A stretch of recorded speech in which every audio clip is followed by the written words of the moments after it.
All right, and welcome into the Betting Pros podcast. It's time to place your bets for the 2025 Kentucky Derby. That's right, we're heading to Churchill Downs to wager on some ponies. I'm your host, Seth Woolcock, and today I'm joined by one of the top horse racing handicappers in the business. He's the host of Ready, Set, Bet and the host of the Magic Mike Show. He's Mike Somich. Mike, thanks for joining us today, man. How are you just days away from arguably the biggest event in horse racing?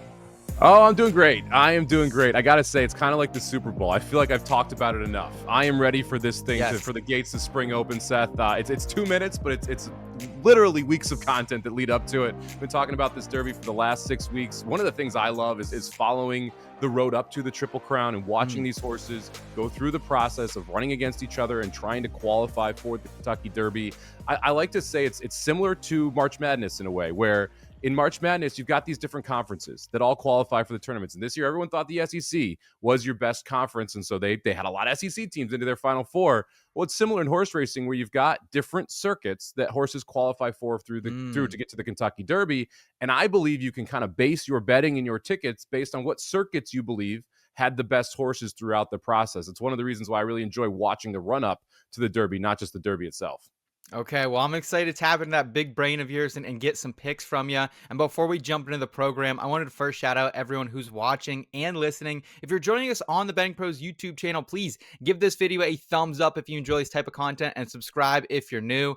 And all right, let's go ahead and dive in, starting with post positions and what they mean. Mike, can you please explain to the audience how certain gates help or hurt historically when it comes to the Derby and how they might impact your betting card this weekend? Yeah, of course. So first off, we don't have any other race in America that's going to have 20 horses. So right out of the gate, the 20 horse factor makes a huge difference. It's much harder to get a clean trip. It's much easier for a fast pace to develop because you have more horses that are likely to want the front. And you also have a situation with the start where when you have horses that are lined up in 20 in a row and they're all trained to get to the rail, that's what they train them to do during workouts, is make sure you save ground, make sure you get to the rail. The horses in the 15, 16, 17, 18, 19, and 20, they all want to pinch inside and get to the rail as quickly as possible. That makes it an absolute death trap when you are on the rail because you have 19 horses that want to come right in and bump you off there and take the rail themselves. So the inside posts have done very poorly traditionally in the Kentucky Derby. Now, last year we saw Mystic Dan win from the 3 post. He was a closer, so he came from off the pace. And if you're a closer and you were on the inside, it's not as bad because your whole plan is I'm going to drop back to the back of the pack and then just make one run anyway. Well, that doesn't affect you as much if you're going to get pinched back at the start as it would if you are a speed horse, someone who wants to be forwardly placed.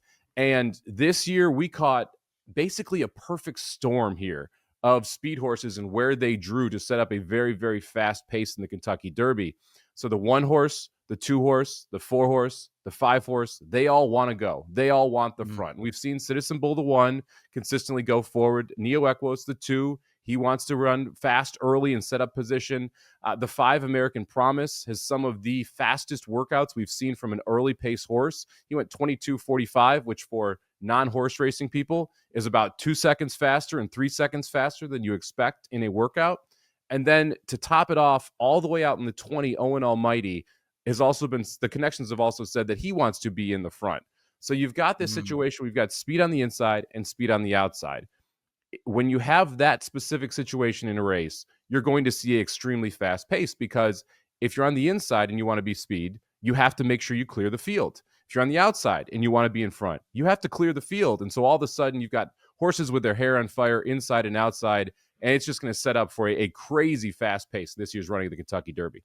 Okay, so does this mean, are there any big name horses in key slots that you're either fading or backing this weekend specifically? Well, first off, it's bad news if you like any of those speed horses, right? So the number 1 horse, Citizen Bull, who won the Breeders' Cup Juvenile last year, is the champion 2-year-old, who is considered one of the best in this class, is in an awful spot on that rail in the 1 post. And so he's a horse that I don't really want any part of. The favorite here, Journalism, the number 8, is the most desired spot in the entire gate. It's a situation where you can kind of decide the trip that you want to make. You're able to be forwardly placed if you want to, and specifically for Journalism. And his style is to sit in the middle of the group and then make one run on the far turn. Is perfect for him because you've got speed on the inside with 4 different horses, and the other 3 horses want to drop way back, which means that he gets to just kind of coast over to the rail in between those 2 groups. and then make his trip however he wants to see it.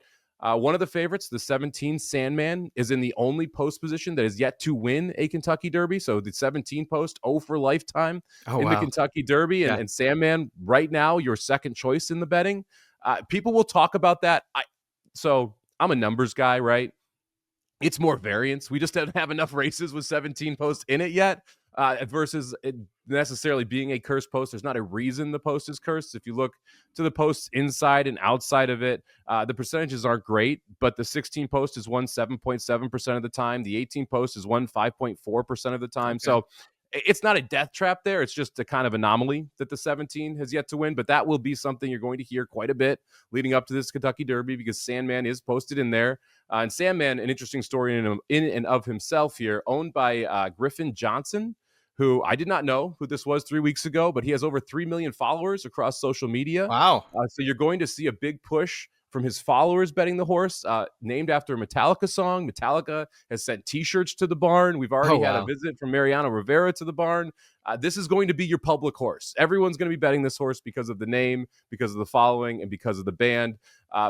You're going to hear a lot about that 17 post never winning, and can Sandman break that curse?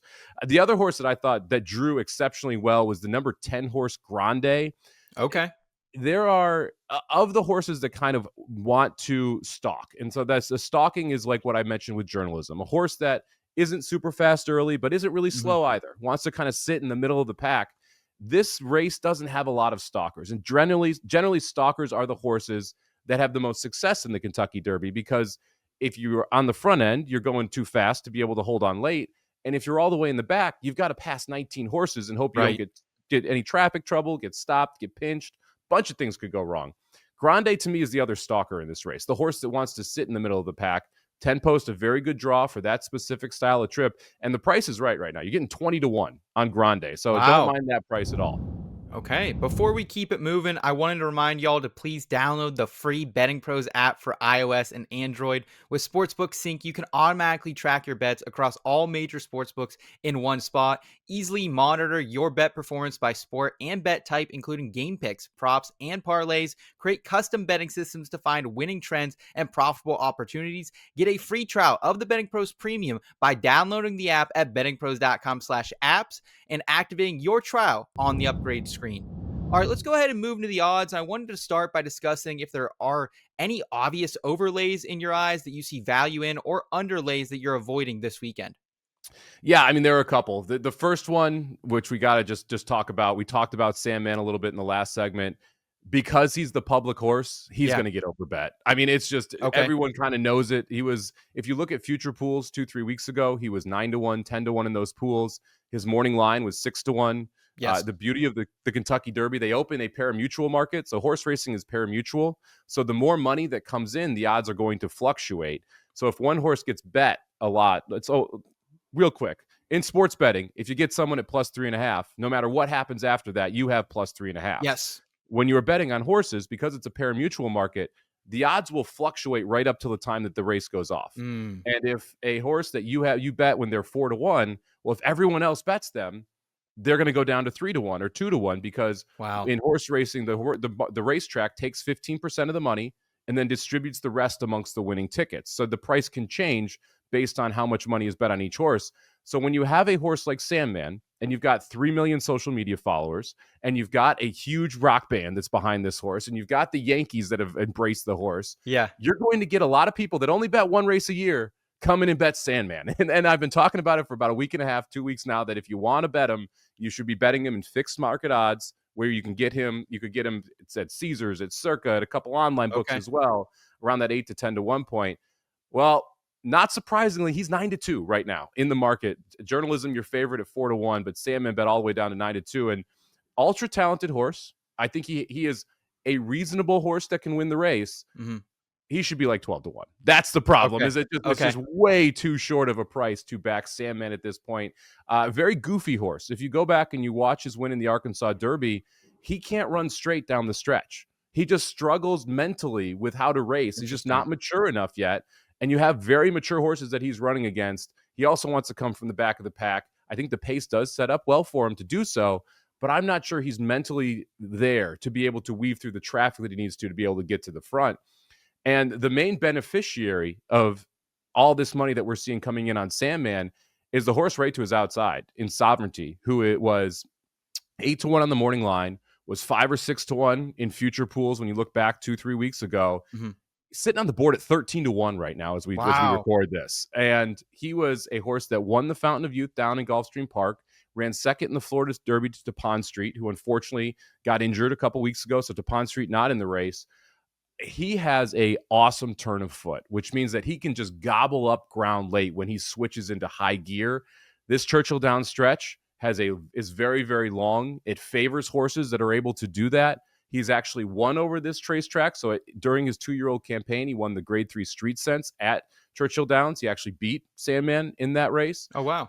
I love the price here at 12, 13-1. I think that Sovereignty should be your second pick in this race. It should be Journalism somewhere around that 7-2, 4-1 range, and then Sovereignty should be 6-1. And then you have that Sandman number up there that should be in that 10, 12-1 range. And because of the fanfare around Sandman, you're seeing that flip. The other horse that I believe is getting overbet at this point is Luxor Cafe. Last year, we had a horse named Forever Young that was a Japanese horse that came in, ran very well in the Kentucky Derby, ended up running third in the race. Everyone expects a Japanese horse to be able to win this race eventually, and I agree with them. It will happen at some point. Luxor Cafe is not Forever Young. This isn't that horse, right? This is a notch below what we've seen in the past from some of these Japanese horses. Luxor Cafe was 15-1 early in the week. He was 12-1 on the morning line, but bet down to 8-9-1. I got no interest in Luxor Cafe at anything lower than 20-1. When it comes to your unit allocation, then it sounds like Journalism probably on your card at around that 4-1 mark, and then you're obviously taking a shot on Sovereignty, it sounds as well. How are you kind of mixing this up with your unit allocation, including them and maybe some potential long shots that we're getting into later? How are you kind of divvying this up, Mike? So the beauty of the Kentucky Derby there are so many ways to bet it, right? Yeah. Everyone loves the win bet. I agree. If I wouldn't bet Journalism to win if you're sitting there and you're staring at 7-2, right? Okay. 4-1 starts to get a little bit interesting.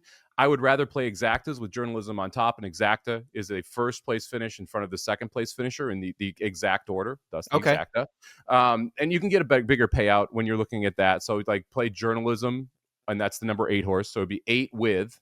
And then, so 8 has to win with the 10, which is Grande, the 14 Tistastic, and the 18 Sovereignty. And then if Journalism wins and one of those 3 horses runs second, instead of 4-1, you're getting 35-1, which I'm much more interested in a 20-horse race, is looking for those bigger prices. If I want to bet to win in this race, Sovereignty is going to make my ticket. I think that he makes a ton of sense, especially if we stick around that 12, 13-1 price. So I'm going to be betting Sovereignty to win. And then Grande, the 10, and Tistastic, the 14, are the long shots that I think have a very good chance at winning. Grande is a very lightly raced horse. He's only run 3 times before. This is going to be his 4th start. He ran in 2 maiden special weight race, or he ran in a maiden special weight race, broke his maiden. So that means that maidens are horses that have never won a race before. Okay. So he ran against a bunch of non-winners, won that race, stepped up, went into allowance company, won that race, then jumped up into graded stakes company. And graded stakes is the highest level you can run in horse racing. And he ran second to Rodriguez in a race that did not have any pace, and he was stuck wide the entire time. So he got a bad trip, and the horse that won, Rodriguez, got a good trip. Well, now he gets a race where you're going to have a ton of pace. He drew very well, and you're getting a nice price. So Grande at 21-1 is definitely one I'm interested. And then Tistastic, I was actually lower on this horse about 2 weeks ago, and the more I've watched the Louisiana Derby, the more I'm impressed with his athleticism, which isn't something you hear people talk about a horse all that often, being an athletic horse. But if you go back and you watch Kentucky Derby where Mage won at 15-1, he was able to beat other horses 2 holes, able to change gears very quickly, speed up and slow down, but not actually lose any ground while doing so. And it's kind of like if you think about a car race, there are 2 cars going for the same hole. Whichever one is able to kind of notice it, accelerate, and get into that hole first gets the spot. Right. It's the same thing with the Kentucky Derby when you're talking about closers, because there's going to be multiple horses competing for the same spot. And whoever wins that spot on the backstretch may very well end up winning the race because of the difference in the trip they get. Tistastic has the athleticism to be able to win those spots. And so he's been one horse that's kind of moved up my board. That's the number 14 horse, 20-1 on the morning line. Last I looked, he was right around 18-1 in the live market. So he's another one that I would consider from a win perspective. Okay, we've talked about exotics a little bit here. I know you have some exactas potentially with journalism in there. Is there anything else from a trifectas, a win place show standpoint that you're interested in, or at least have some leans early in the week? So I love betting this race because of the upside of it. And I am going to play some trifectas. So I will play.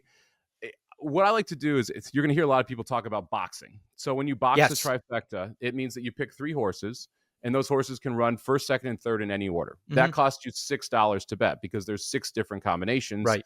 of those three numbers.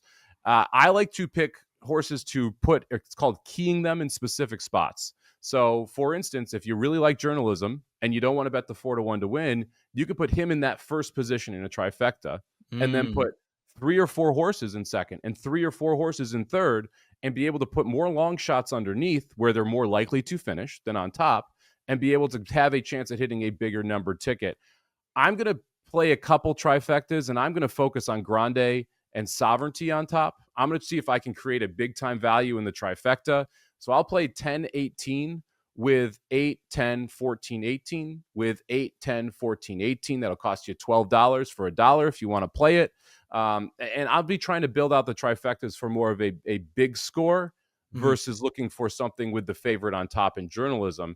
The superfecta, which is something you got to talk about in the Kentucky Derby, average payout over the last 10 years is $51,000 for a Wow. $1 bet. So Wow. huge money. Now there was a $321,000 super in there the year Rich Strike won at 80-1, paid Okay. $160 to win. So we'll call it an anomaly. But even if you take that year out, this has still averaged over $10,000 a year over the nine prior years. So very profitable bet if you're able to hit it. It's kind of the holy grail of horse racing handicapping, is trying to find a way to get to this superfecta. I'm going to be putting journalism on top in some of my superfectas because I do think he is your most likely winner. But then it allows you to play a lot of different horses underneath. Horses like the 3-horse, who we haven't even talked about, Final Gambit, who is going to be able Hmm. to come from way out of it and is a big price at 30-1 on the morning line. Horses like Publisher, the 13, who has yet to win a race, but has consistently run well against the rest of this field. I like him at a price as well. So the superfecta going to be another bet that I'm very interested in trying to go big with and see Yeah. if we can hit one monster ticket. Awesome. That sounds great. That'd be a great payday for someone if they can hit that.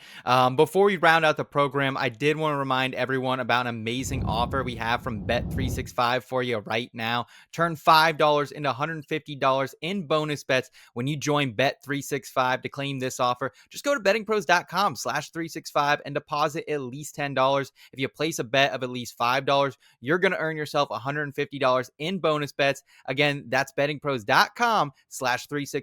21 plus only, must be present in Arizona, Colorado, Illinois, Indiana, Iowa, Kentucky, Louisiana, North Carolina, New Jersey, Ohio, Tennessee, or Virginia. Gambling problem? Call 1-800-GAMBLER or 1-800-BETS-OFF if you live in Iowa. Terms and conditions do apply. Mike, anything left in the holster for you? Any YOLO tickets? Anything that, hey, maybe we should just consider a little sprinkle on this as we head into the weekend? So I would be remiss if I did not mention the number 21 Baeza, who is Okay. currently not in the race, also eligible, right? And so Mm. that means someone has to scratch out of the 1 through 20. And if that horse scratches, then Baeza gets to run in the race. Baeza ran second to Journalism, who's 4-1 in your favorite right now in this race, Hmm. in the Santa Anita Derby. So very good horse, very much fits in everything. If Baeza draws in, I'm using this horse pretty much everywhere. I think this is another one that has a shot at winning.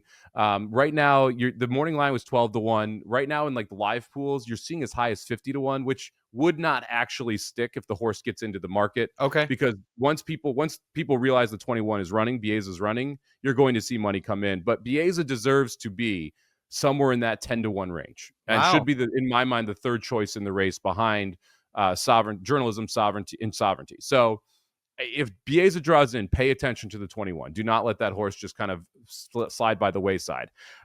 YOLO wise, if you're gonna YOLO, you got to YOLO on the superfecta, Seth. Okay. That's the Okay. place that you go, and you're like, I'm going crazy here, right? So, I wrote an article for VSiN.com. It's got 3 separate superfectas up there.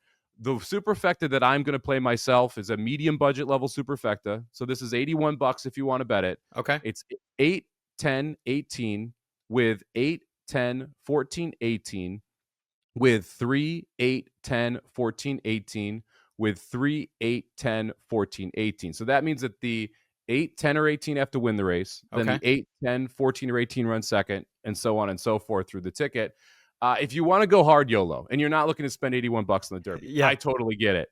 $36. And this one will pay, we'll go at least $5,000 if it hits. Okay. 10, 14. So either the 10 Grande or the 14 Tistastic would have to win, with 3, 10, 14, 18, with 3, 8, 10, 14, 18, with 3, 8, 10, 14, 18. And so if you're on your ADW, whatever one you use, Mm-hmm. you go in and you put, when I say with, that means you switch from the first column to the second column, and then again, second column to third column, third column to fourth column in that superfecta betting, so that you're able to bet the races. And it's a very, very daunting thing sometimes if you're coming in, you're betting horse racing for the first time, and it can be the lingo can be tough for people. But if you have any questions, Samabam18 on Twitter, happy to answer questions for people out there as well. I'd love to try and get people more involved in horse racing. I find it fascinating from a puzzle perspective. You get to try and solve a puzzle every 30 minutes, and you do it with live animals with people on their back. It's quite the rush. I can absolutely imagine. And I go to a Kentucky Derby party up in my friend's house every year, and it's a lot of fun. So I hope more people continue to learn about this great market and get invested with it. Mike, thank you so much for joining us. Can you tell us, in addition to your Twitter, how we can best find and support your content moving forward, my friend? Yeah, of course. So the Magic Mike Show for racingdudes.com, we do a pick 5 sequence, and we talk about how we handicap, try and help teach people there, as well as talk about ticket structure and who we like in the races. That's every Thursday at 1 p.m. Pacific, 4 p.m. Eastern. Then VSiN, I'm on I host Ready, Set, Bet every weekend. That's from 10 a.m. to 1 p.m. Pacific, 1 to 4 Eastern. You can also find VSiN at the Track, which is going to be every Friday at 10 or at 11:15 a.m. 2:15 Eastern for an hour live over at VSiN Live. And then this Saturday, if you're ready to check out the Kentucky Derby, ready to dive into horse racing further, you can find me over on the VSiN Proper channel, which you can find on YouTube TV, on Roku, all over the place, as well as channel 158 on SiriusXM and Mad Dog Radio on SiriusXM. From 4 to 8 Eastern, we'll be talking about all of the Game 7s in the playoffs, as well as the horse racing that content leading up there. We've got 4 races that we're covering from the undercard, and then the Kentucky Derby itself. Fantastic, my friend. Well, good luck to you this weekend. That is going to do it for us today on the Betting Pros podcast. Thanks so much for watching. Be sure to give this video a like if you enjoyed it. Also, if you're new, make sure you're subscribing to the Betting Pros YouTube channel, and don't forget to download the BP app and sync your sportsbooks today. For Mike Somich, I'm Seth Woolcock. Take care, y'all.